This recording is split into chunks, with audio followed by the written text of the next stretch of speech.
Welcome to my business and property business lockdown rescue webinar series.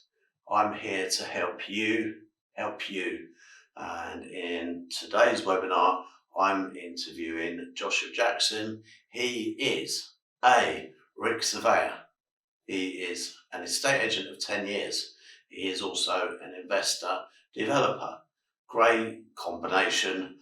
If you want to hear what he's got to say about the current situation and pick up some tips about what you could be doing, then watch this webinar. So very good evening to everybody and welcome to today's webinar, the 9th in the series of my lockdown rescue evening Monday to Friday webinars. And a very good evening and welcome to Joshua Jackson. Good evening, Josh.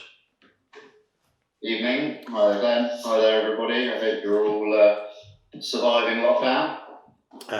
So before I start on the more difficult questions, I'm going to ask you a nice easy question and ask you to share a little bit about you to everybody who's listening this evening. Okay, yeah, hi there. Thanks, Dan. So my background is I originally trained as a surveyor and qualified about 9 years ago, I think it was, and have worked in the commercial property market. And then more recently, about 10 years ago actually, I started as an estate agent where I was doing sales, lettings and property management. And I've been in that industry now for 10 years. I've also had the opportunity to build up a small portfolio of my own, and I've worked with some sort of very interesting clients over those years. So in a nutshell, that's where I come from. Okay, so I'm going to start by asking you from your surveyor's head where you think valuations are going to go over the next few weeks, few months, 6 months, 9 months. What? I know you're more London specific, but you've got your finger fairly on the pulse at the moment. What's happening? Yeah, so it's an odd time. I mean, as you know, valuers are not going out to properties. So the only way you can get lending on deals are whereby banks are doing sort of desktop valuations effectively, where they don't actually need to physically go and see the property. So you need to have quite a good amount of equity in there. And that's really all they're prepared to sort of lend on at the moment. Until the restrictions lift, I can't see valuers being able to go out on whether that's resi or commercial properties to actually conduct valuations on behalf of the banks. So I sort of feel, how long's a piece of string? I suspect that will be in the summer, hopefully, May, June, when hopefully things are relaxed. And then we will see valuers going out there and hopefully banks lending. I know the government's general view on things at the moment is that they're not letting people do viewings. So from my estate agency side of things, it's been a nightmare. We've had to fill on staff because we just simply are not getting the business because we can't physically go out and look at properties, do viewings, get offers on the table. So we're doing everything we can back of house on renewals and things like that. But in terms of everything at the moment is really slowed down. Properties are being sold. They are being sold at auction. And where properties are vacant, there's no issues about filling that property and moving forwards. But it is very, very difficult to get the right people around at the moment. Yeah, I'm going to ask you kind of specific questions about each category of that as we move through. And also invite people to ask any questions in the chat box or pop your hand up and I'll come and ask you questions. All that aside, my actual question to you is, where do you see valuations going come, let's say, second week of June? you've got your surveyor's hat on rather than your estate agency hat, and you're going out to do a valuation. Where's the surveyor's thoughts going to be towards, is it the same price as 2, 3, 4 weeks ago, or is it, where are they going to be? Where do you think, what's the instructions? My view is I think they're going to be very cautious. I think that there's a huge amount of uncertainty, and I think the lenders, which ultimately are, they will lend on what a valuer says. A valuer is going to want to protect his back. I think there's a very good chance we will end up in recession off the back of all of this. And I think they're going to be very cautious. I mean, off of trade growth, the definition of a recession is defined by trade, which is virtually stopped. So we are going to hit what the government calls a recession. But, recessions, as we've previously known, when there's been huge price drops, mainly being created because of big rise in interest rates. Now we've had a drop in interest rates. So I understand a recent RICS guideline has been estimation is that there's going to be about a 3% drop in property prices moving into June, July.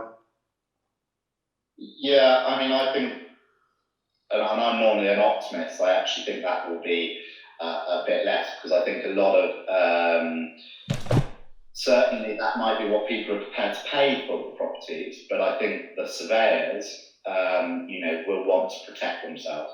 So I think they will go into protection mode, which will mean they're tightening the reins quite a bit. And I think until we come out at the back end of all of this, I think they will remain cautious.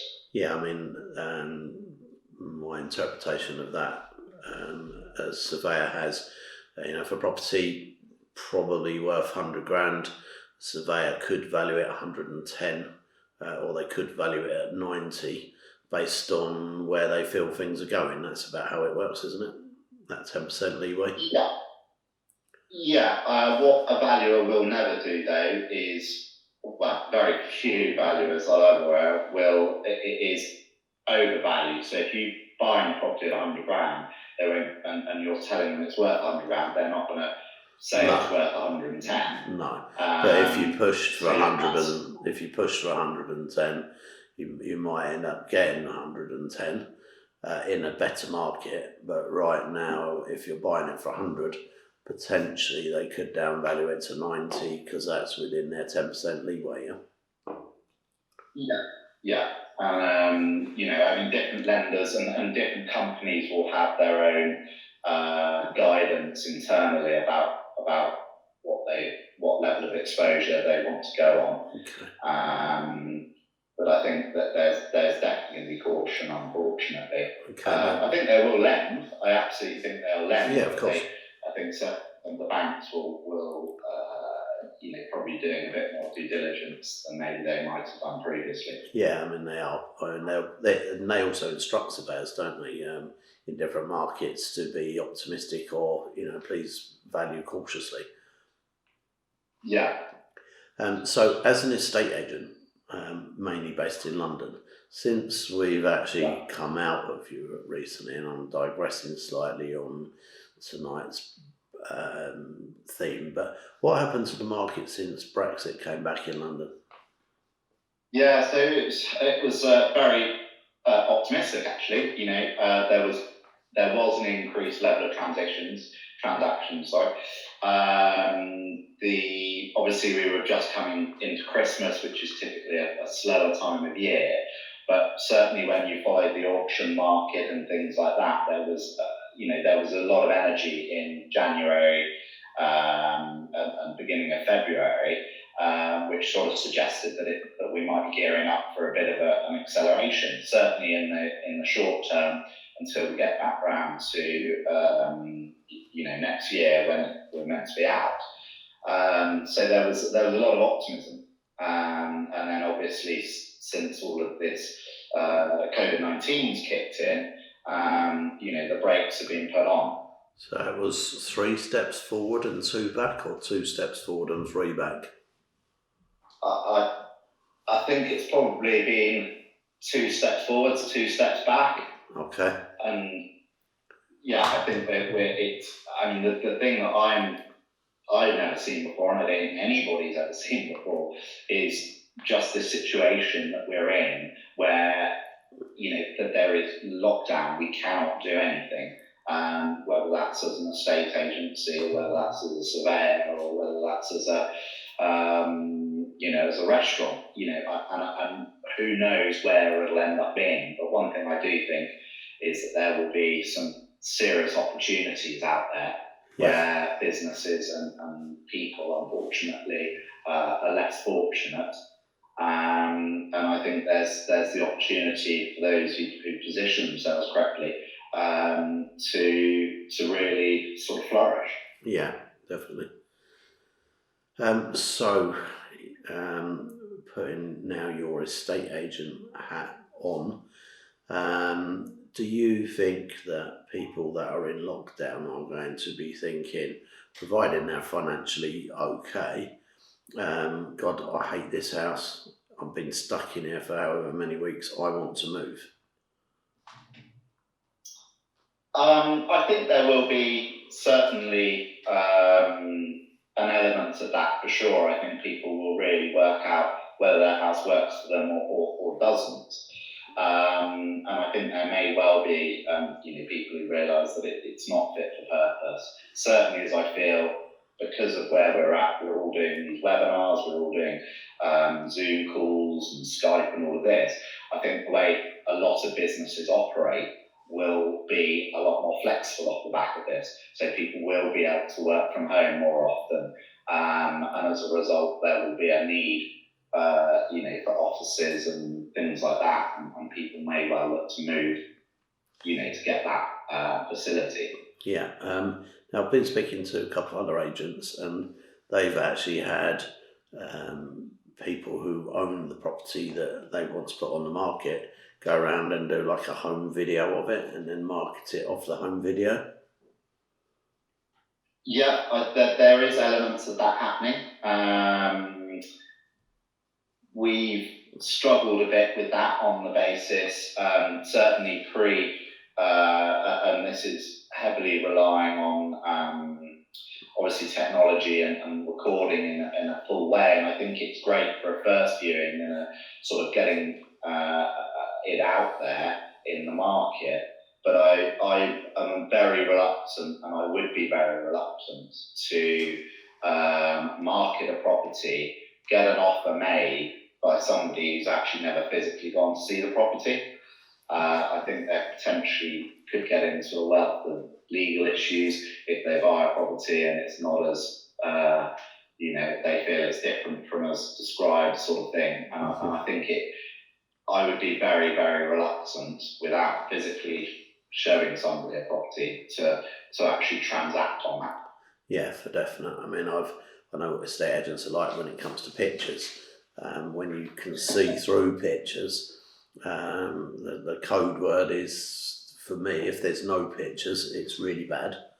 But quite often the pictures can be touched up, and the property that looks really tired when you're in it actually looks quite amazing from the actual photographs. We're well aware of that. So, okay, let's say it's June the 1st now, and now putting your investor hat on, kind of like connected to your estate agent hat. Where's the opportunity? What are they going for? What are they going to do? I mean, June, July, whenever. I think that the trick here is going to be watching what happens. But I feel that there's going to be a lot of businesses and a lot of people who, unfortunately, are going to struggle. And I feel one of the things I'm looking at potentially doing is looking at potentially buying businesses as going concerns and picking up, the assets, e.g. the properties off the back of that. So for me, it's about following what's going on, doing as much research now and just watching the market and I think it will be linked to how long we're in lockdown for. But I really think there's going to be some people who need to, dare I say it, sort of fire sell and sell quickly and sell to people who can action, whether that's with lending or without lending. So I know you've been on my training and you've seen some of the creative stuff that we do. Do you think that that's going to bring some, quite a lot of opportunity?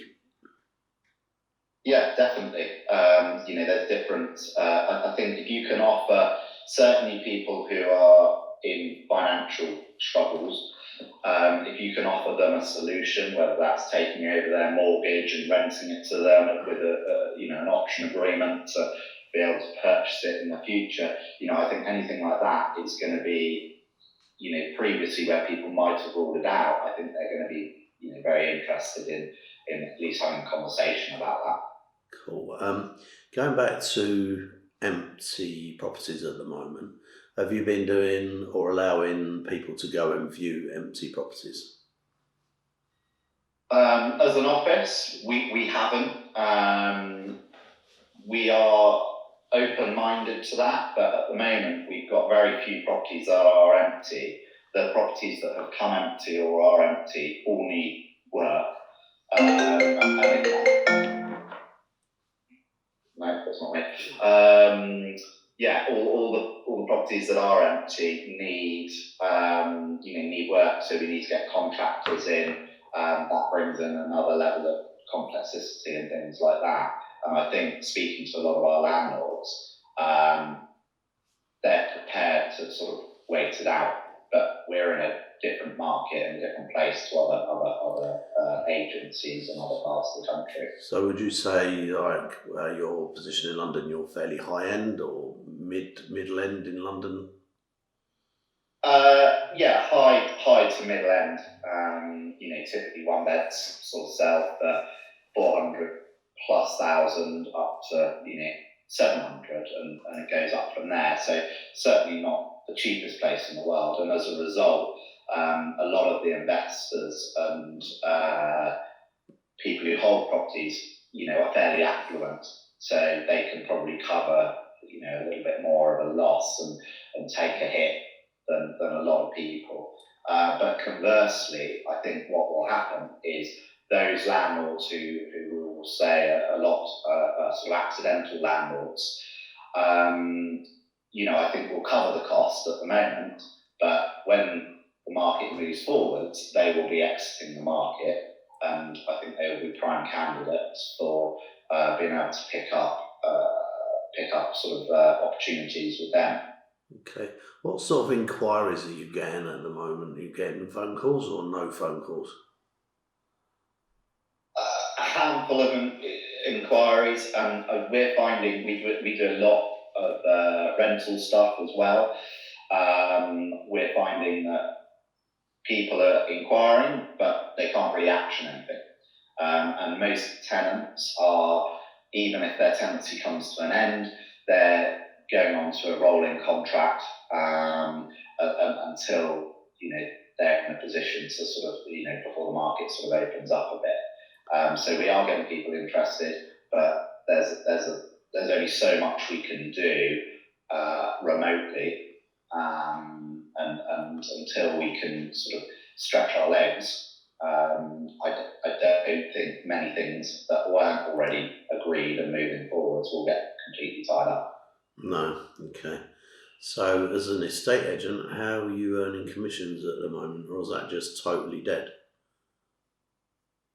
It's totally dead, which is why we put a lot of our staff on furlough leave. So we've just really wound back a lot to be able to just sort of ride out this period of time. There's a few people working sort of back of house, just to make sure things are ticking over. As I said, we do typically when the sales market's down and the letting market's up, and vice versa, certainly in the market I've operated in. And as a result, where income is coming in is on renewals, and that's really the lifeblood at the moment of the business, because everything else has dried up, unfortunately.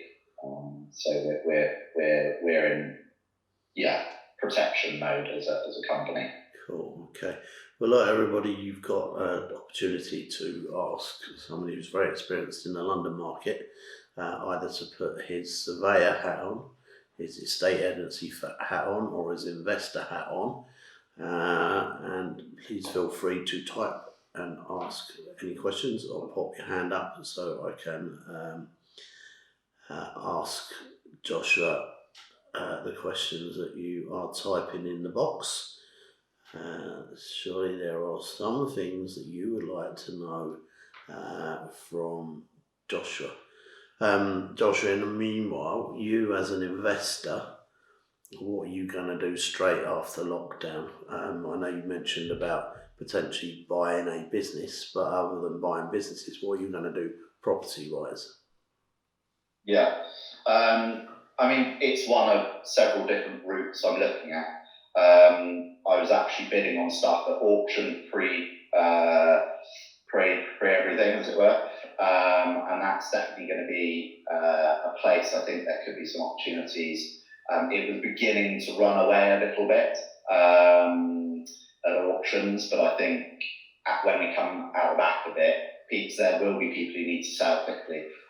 Typically auctions, you can pick things up for about 20% below market value, and often a lot more. So I think that's going to be another avenue. I know we've spoken in the past about auctions. It's about doing the due diligence on that, having funding in place, whether that's through having cash yourself or with other investors.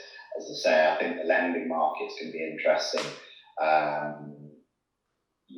And I think if you go in auction, you're not going to be able to get lending quickly anyway. So I think there might be a bit of a surge, so there'll be a bit of a backlog almost with the lenders when we come out of this. And I'm also going to be looking at direct to vendor and approaching, as I say, businesses and private individuals.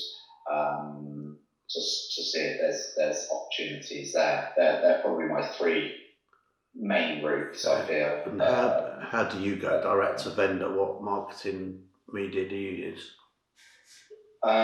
This is particularly focused on businesses. And again, I know we've spoken, I'm going to probably have more of a focus on trying to pick up some commercial units with residential, with opportunities with permitted development and things like that. And so I'm going to be focusing my search, on Companies House, and writing direct to business owners, and seeing how much lending, if any, they've got on their property when they purchased it. That's going to be my focus, and obviously you can look at companies' history, their trading and things like that. So I think that's going to be my main source of focusing and targeting. Okay, interesting that an estate agent and surveyor and that is looking into businesses for investment more than property. Okay, got a couple of questions. One from David. His question is, where do you find distressed businesses with good assets like property? I think you just answered that question, haven't you? Yeah, exactly. And walking down your high street, I think understanding why there'll be properties there that are vacant, and it's about doing your research, and it's about asking questions. Why is something vacant? It may well be that the property's been leased for 15 years. The person who originally leased it has then decided to sublease it to another business. That secondary business doesn't want it. There's 3 years left to remain on the main lease. Now, the person renting off the head lease has a right to renew, but the person renting under him doesn't. So will somebody want the ability to have a shop for 3 years and spend money and effort and get the business up and running? Probably not. So that might be a very good reason why it's empty. But when those keys go back to the landlord, what does the landlord want to do? Yeah, although I've seen a few people use that type of thing as pop-up shops. So they've been like doing some very short term, almost like serviced accommodation, isn't it? Pop-up shops. Yeah, absolutely, and they work well. But at the current market, nobody's taking those opportunities on, and it's going to vary from different high street to different high street. But yeah, for me, it's about seeing those opportunities, and I think one of the biggest opportunities is with permitted development. The government have pulled in already quite a lot of things, and I think over the next year, 2 years, there's going to be a lot more opportunities made. In the last budget, they announced a load more things. Obviously, they're going to be on the back burner, but they will come through. And seeing stuff that works as option 1, but option 2 is good, option 3 is good, option 4 is good, and just giving yourself as much flexibility with the with the property. So you can pick and choose, and it might be you do one and then the other and then another. That's the way to really maximise value out of the property, is giving yourself those exits and those opportunities to take it down different routes. Yeah, cool. Okay, so Toma asked the question, will there be a flood of below market value in London and in general? And if yes, do you think there might be a focus in any specific part of London? Okay. I think there will be a surge for sure. Where they will be, I don't know. I particularly operate out of Islington, and I think there are some opportunities around there, slightly further north, into Finsbury Park. I still think around King's Cross is massively undervalued as an area. It's had a bad reputation, but there's been huge investment. I'm not so familiar sort of further afield, other than in a generality sort of area. So they would be my picks at the moment. Okay. Cool, yeah, because I'm in Hackney and Dulwich have had quite an increase in value over the last 12 months, haven't they? Yes, they have. Quite a few friends have bought in those areas. I think places like Peckham, it's had a surge forwards, but I think it's pushing more and more like Brixton, and Brixton's had a huge jump, in the last sort of five years, really. Mm-hmm. So, I think there are pockets. It's just, again, about doing your research, looking at transport links, looking at, I can't remember what it's called, but there's a website, and Glenn, you might know this, where it basically tells you how good your local amenities are. Right. If you ask transport links, I'll have to dig it out, and I can potentially send that to you, Ben. Okay. I think basically is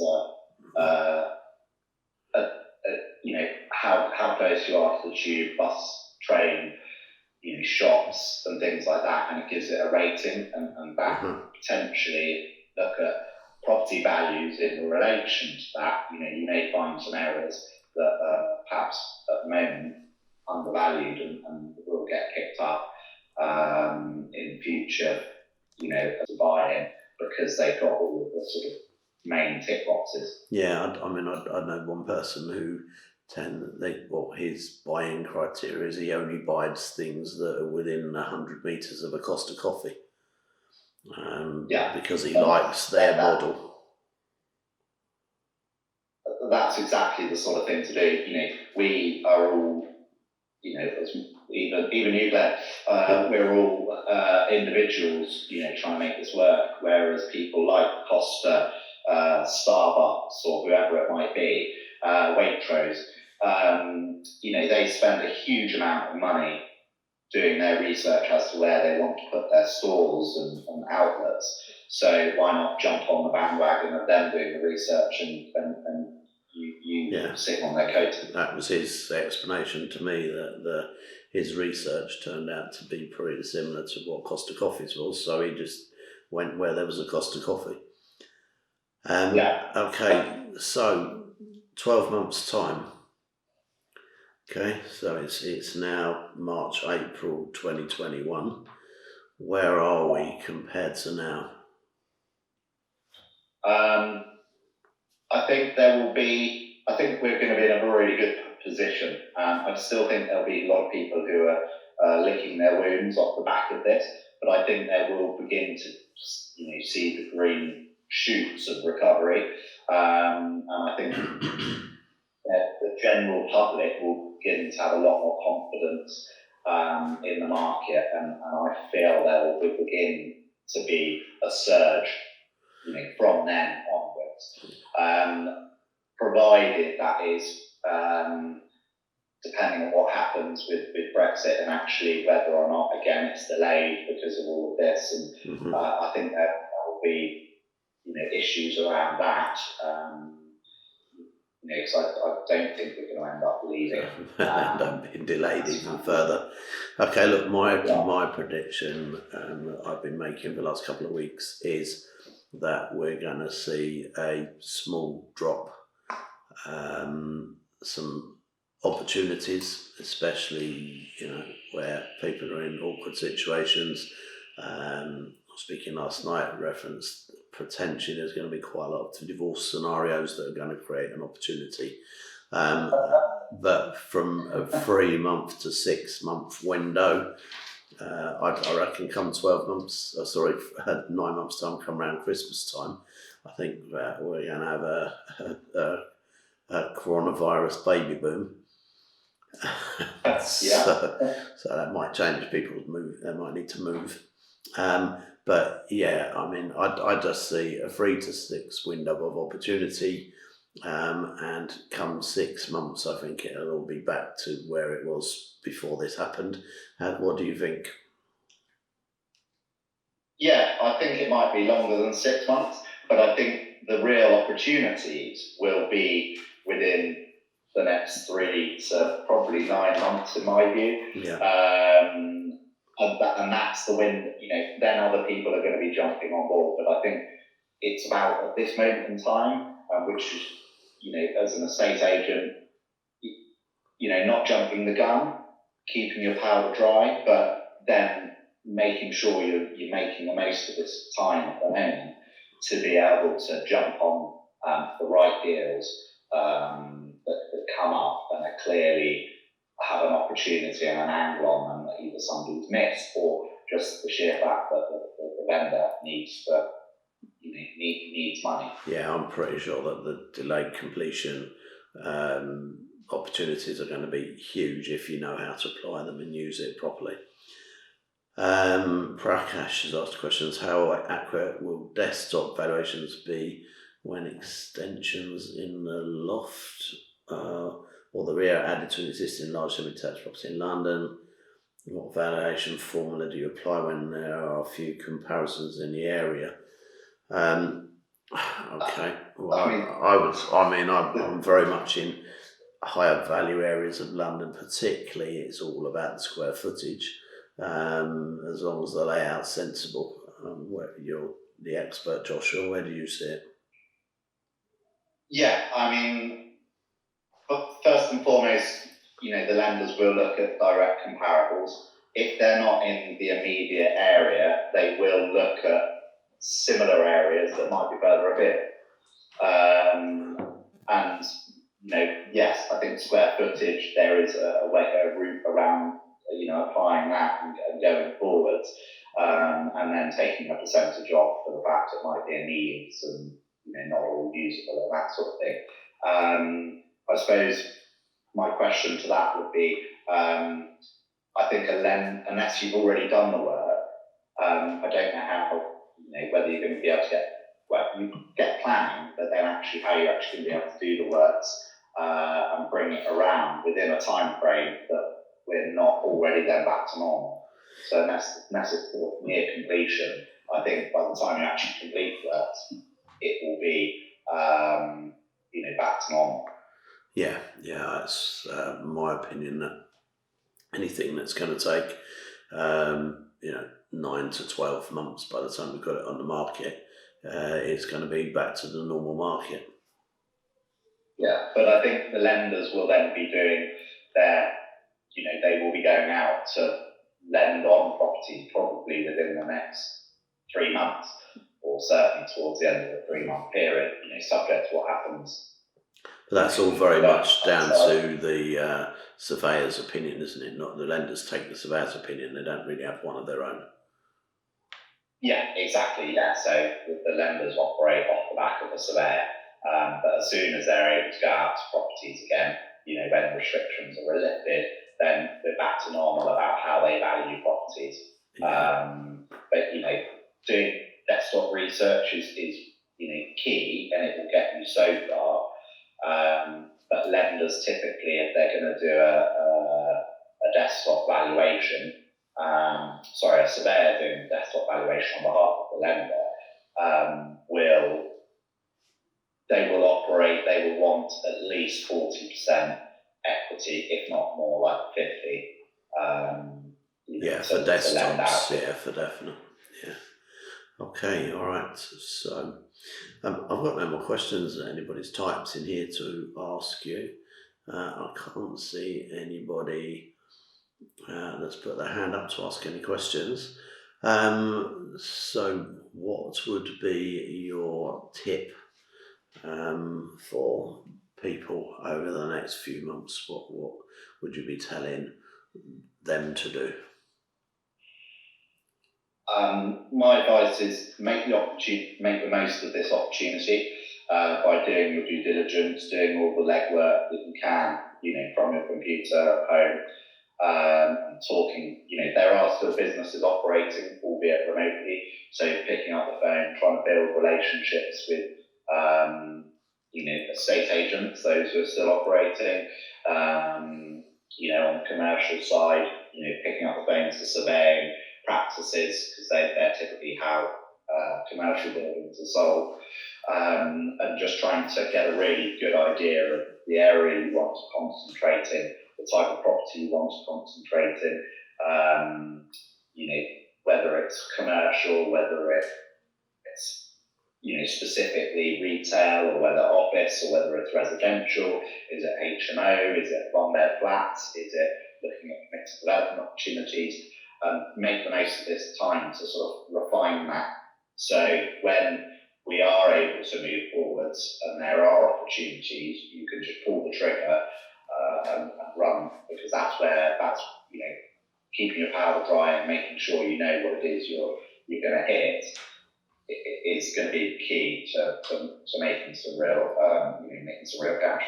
Okay, I've got a question which is kind of COVID related, but probably also Brexit related.